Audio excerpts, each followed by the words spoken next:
Magandang araw po at magandang gabi sa mga nakakapanood sa gabi at sa lahat po ng naaabot ng video na ito. Welcome po dito sa ating channel sa AMV o Avoy Mix Videos. Ngayon po ay pag-uusapan natin o magbibigay tayo ng ating mga komento o yung tinatawag nating reaction dito po sa video na ito, itong mga fast attack vehicle, dahil bukod po dito sa nagawa na 12 peraso ay may 1,000 pa po. 1,000 ho, imagine na layunin na makagawa ng ganitong klaseng asset. Nakakatuwa po dahil ito po ay bahagi po ng pag-unlad ng Pilipinas. Pero sana lahat sabay-sabay, yung mga mahihirap nating kababayan ay hindi lang sa military, yung mga mahihirap nating kababayan ay maiahon sa kahirapan. So, at bukod dito, meron pa hong tinatawag natin ng mga warship. Warship, 6 na warship po ang naidagdag sa ating Philippine Navy. At ang maganda niyan, gawang Pinoy po. Gawang Pinoy itong mga warship na ito. Dito isinilang sa Pilipinas ang mga barkong ito. Makakatipid po tayo, hindi na natin kailangan na umangkat sa ibang bansa.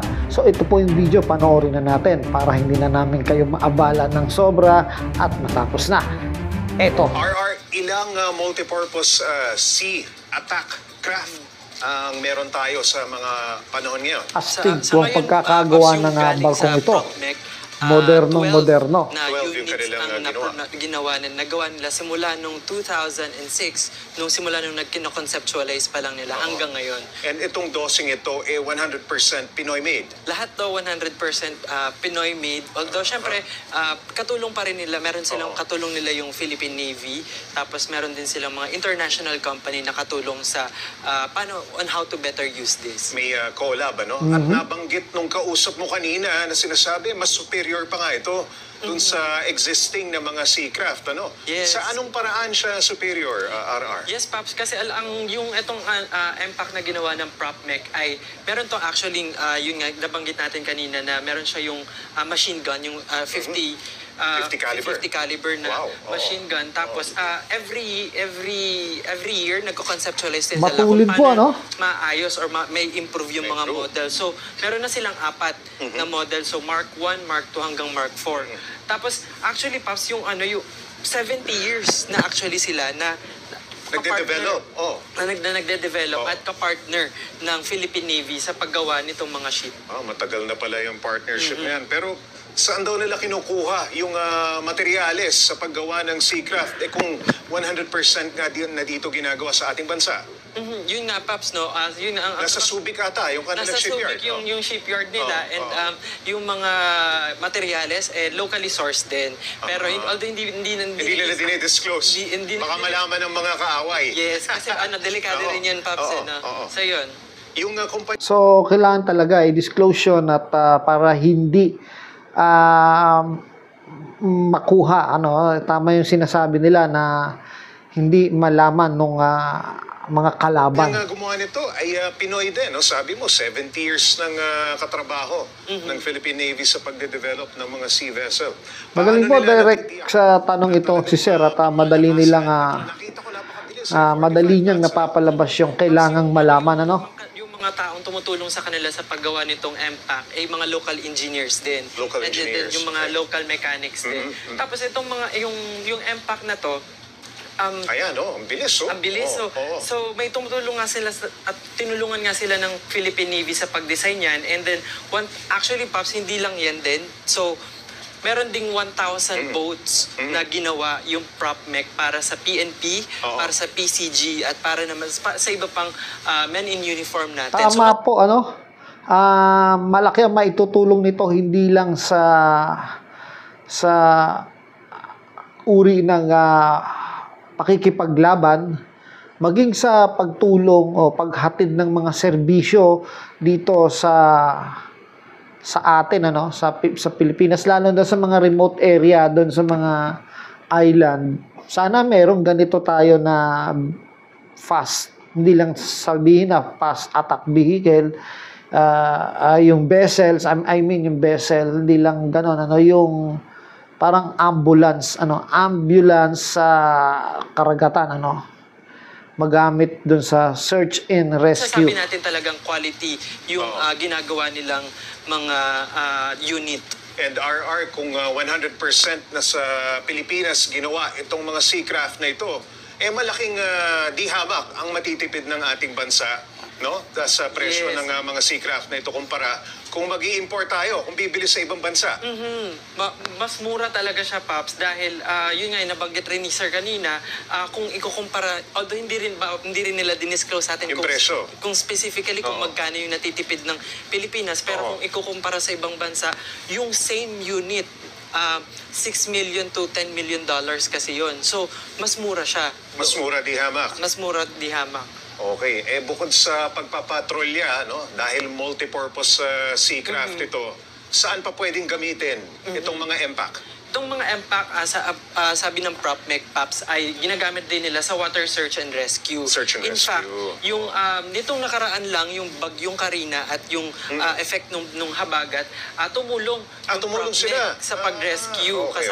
Katulong nila yung ating men in uniform sa pag-rescue ng mga tao sa baha. At malaki-laki yata yung capacity, no? Ilan bang personnel ang kayang isakay nitong MPAC na ito? Ito sa Paps, yung latest MPAC nila, yung Mark IV, ang kayang isakay is 16 na sundalo. 16 na sundalo. And then aside from that, halimbawa magre-rescue sila, pwede pang madagdagan. Pwede pa madagdagan kasi ang seating capacity lang yung pinag-uusapan natin, Paps. So yung nasa labas, pwede pa rin doon mag-ano.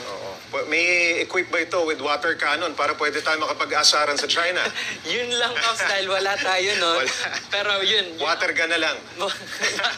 Sa water gun, ilagay natin. Alright, maraming salamat, Mobile Journal, RR. So maliwanag naman po at Tagalog, nakita naman natin yung interview kay RR na ihatid naman niya yung dapat na malaman ng ating mamamayan dahil dapat lang malaman natin to dahil at least nakikita natin yung ating binabayaran nating buwis ay may nararating, may nahihinat na, so hindi na ibubulsa o nagagamit doon sa tama. So eto pa yung 6 naman ito yung isa pang video na 6 na warship. So ito yung malalaki, warship. Bukod dito, ito kasi maliliit lang to. So ito namang isa ay yung 6 na warship na naidagdag dito sa ating Philippine Navy. Ito po yung mga warship na yon. Dito rin po yan gawa sa Pilipinas. Yan po. The construction of warships in Balaman not only provides benefits from a defense perspective but also creates economic opportunities for local and national communities. Balaman Cebu is the center of attention because it is the location for the construction of the newest warships. This area was chosen Astig not po ang only because of its pagkakagawa natural ng beauty, barkong ito. but also because of its strategic access to the sea and adequate supporting infrastructure. Regarding the increase in the FY 2024 defense budget by the Senate led by Senate Pres. Juan Miguel Zubiri, there is also an increase in the budget of the Philippine Coast Guard. A total of PHP 2.8 billion will be allocated to the PCG on top of the approved budget they will receive for FY 2024.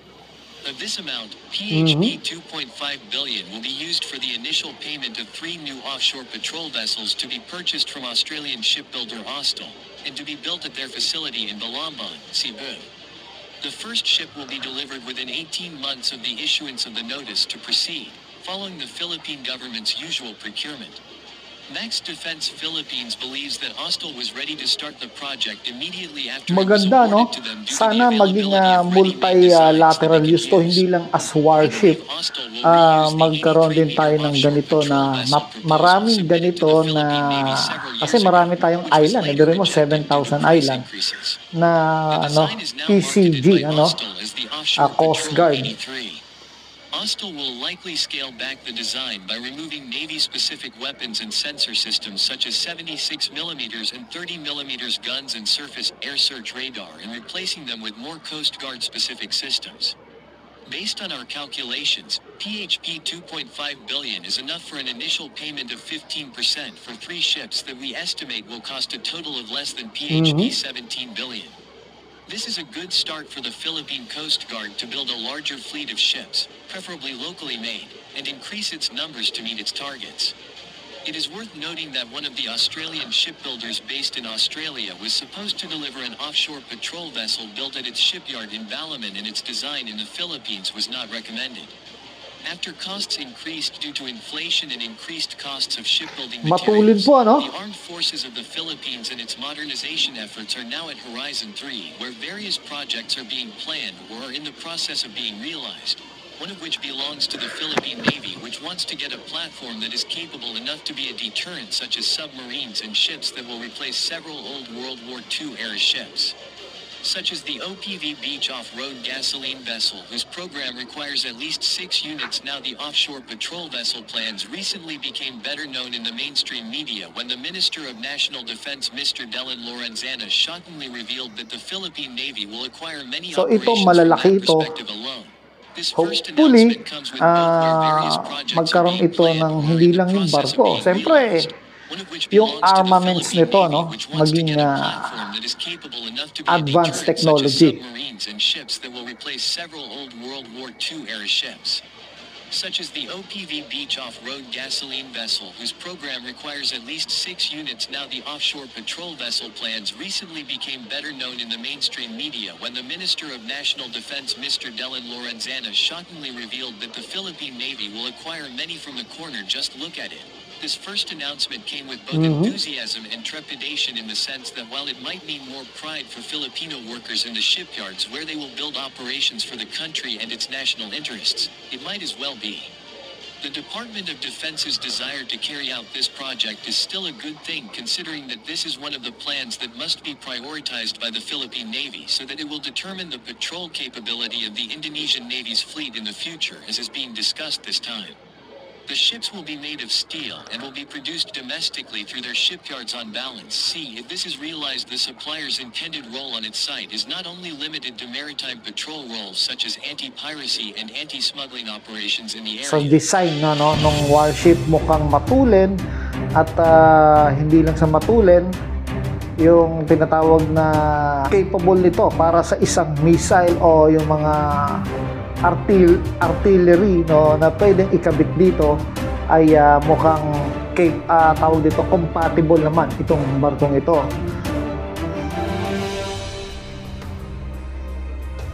So, at hindi rin dinitalye rito kung gaano karami yung gagawin para sa Pilipinas. Although ito gawang Pilipinas, dito sa Pilipinas ginawa, pero ako naniniwala na kalahati nito ay ang company, yung kumpanya na nagmamaniobra nito ay siyempre sa ibang bansa po yan, ano? Galing yan sa ibang bansa. Yan po. So ito, hindi naman ito i-acquire, hindi naman ito tatanggapin ng Pilipinas kung hindi ito inaral ito ng ating mga military expert, kung hindi ito capable para dito sa bansa natin. So ito yung napili nila, which is ito yung capable. Meron itong landing sa likod, ayun yung helicopter. Meron siyang yung speed, yung inflatable boat yun, no, sa likod, no, kaya siya, no? Meron siyang garahe. Ewan ko lang kung pwede itong yung sa long range missile, kung meron capable ito, siguro pwedeng ilagay doon sa unahan, at yung tinatawag nilang pang-hunt, yung pang-hunting ng submarine o yung mga bomba para sa isang submarine, kung capable ito, hindi rin na i-discuss, pero palagay ko capable. So ito pong lahat na ito ay bahagi po ng pag-unlad ng Pilipinas, kaya nakakatuwa po na may nararating yung binabayad nating buwis, at hindi lang basta na ibubulsa kung saan-saan, di kagaya ng mga nagdaang rehimen, hindi natin alam kung saan napunta yung buwis.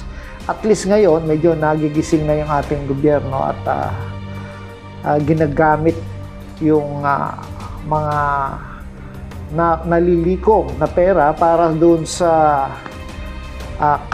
kapakinabangan ng lahat, ano.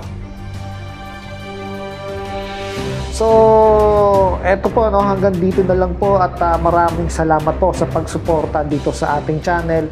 Sana palagi po kayong nanonood dito sa video natin. Marami po tayong iba't pang klaseng video. Meron po tayong mga hindi lang sa military, ano. Kasi ito po kasi yung nakikita natin yun na gustong mapanood ng masa. Pero meron po tayong mga biblical at meron po tayong mga apocrypha. Meron po tayong mga ganyan dito sa ating video at yung mga tinatawag natin mga toys, mga bata dyan, ano. Maraming salamat po. Hanggang sa muli po, ito po ang Avoy Mix Video.